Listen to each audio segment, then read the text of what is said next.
My name is Ramona Fasula, certified holistic health coach and owner of Wellness by Ramona. Welcome to Health Chat. Today I want to talk to you about heart health. February is Heart Health Month, and that's why I'm wearing red today.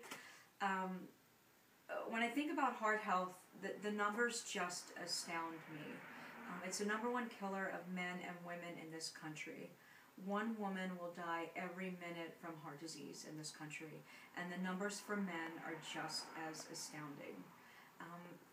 The problem with heart disease is that you really don't know something's wrong until something bad happens, and you're lying in a hospital bed or you're in the emergency room having a heart attack. I want to educate people before they get to that point, because heart disease is so personal for me. My mom had a heart attack a couple years ago. She is a vegetarian, and she exercised all the time, and it came as a shock to a lot of people. How did this happen? The truth is, what you eat now is going to affect your health 5, 10, 15 years from now.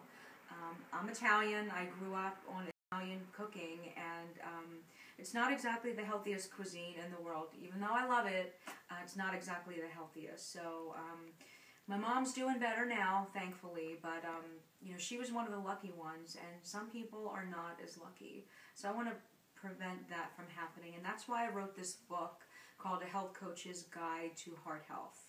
I'll talk about that a little later. Right now I want to talk about prevention.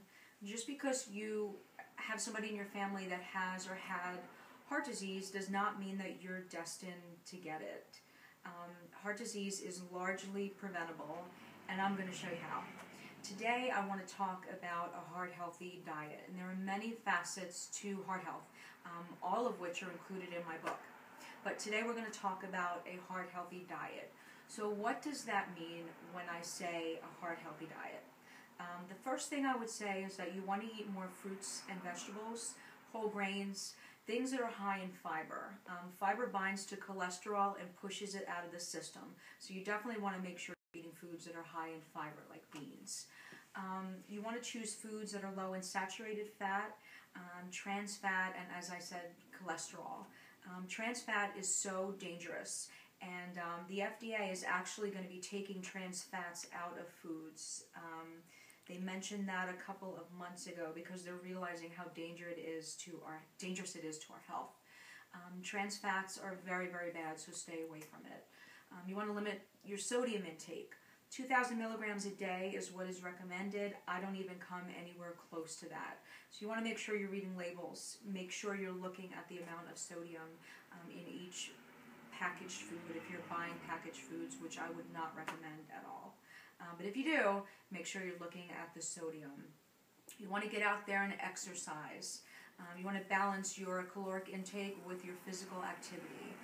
Get out there, join a gym, go walking. It's great for your heart. You also want to eat foods that are high in omega-3s. Omega-3s are anti-inflammatory, so eating foods like fish. Chia seeds, which I mentioned in a previous video, are amazing. They're loaded with omega-3s. And you want to limit your sugar intake as well. If you can, cut it out of your diet completely. There was a study done a couple weeks ago, and it said that sugar is actually worse for your health than originally thought. Sugar is extremely toxic. It has no place in our diet. It actually increases your risk of heart disease 3 times, which is huge. So what foods should you be eating? What are some heart-healthy foods? And I'll tell you why they're heart-healthy. But my top 5, I would say, are green leafy vegetables, lentils, salmon, flaxseed, and black beans. So green leafy vegetables are great for so many reasons, but when you're talking about heart health, it's the magnesium content that is so important. Magnesium lowers your cholesterol, very anti-inflammatory, it lowers your blood pressure as well. So make sure you're incorporating green leafy vegetables, especially your bitter greens, like your broccoli rabe, your mustard greens, your turnip greens. Lentils. Lentils are nature's gift to the heart, loaded with fiber. And as I mentioned before, fiber binds to cholesterol and pushes it out of the system. Salmon, loaded with omega-3s and antioxidants. Antioxidants are anti-inflammatory, so you want to make sure you're eating anti-inflammatory foods that contain omega-3s. Flaxseed as well is wonderful. Lowers your cholesterol. It keeps your LDLs in check. Great thing to add to your diet. And finally, black beans. Black beans are very high in fiber, but they're very high in antioxidants as well. They are the #1 bean. It has the most antioxidants of all the beans that are out there. So make sure you're incorporating black beans into your diet as well.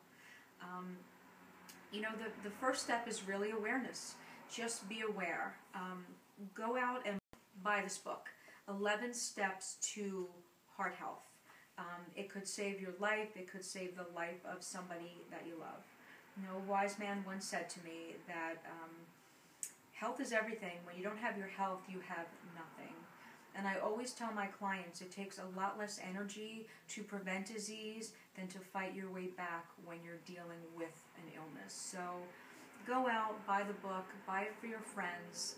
I wrote it to really get the word out and to make people aware. Heart health is so important. Heart disease is largely preventable. Just because somebody has it in your family does not mean that you're destined to get it. First step, be aware. Second step, go out and buy this book. It's available on Amazon.com, and it's called A Health Coach's Guide to Heart Health. For more information on me and my company and my services, go to www.wellnessbyramona.com. Thank you. See you next time on Health Chat.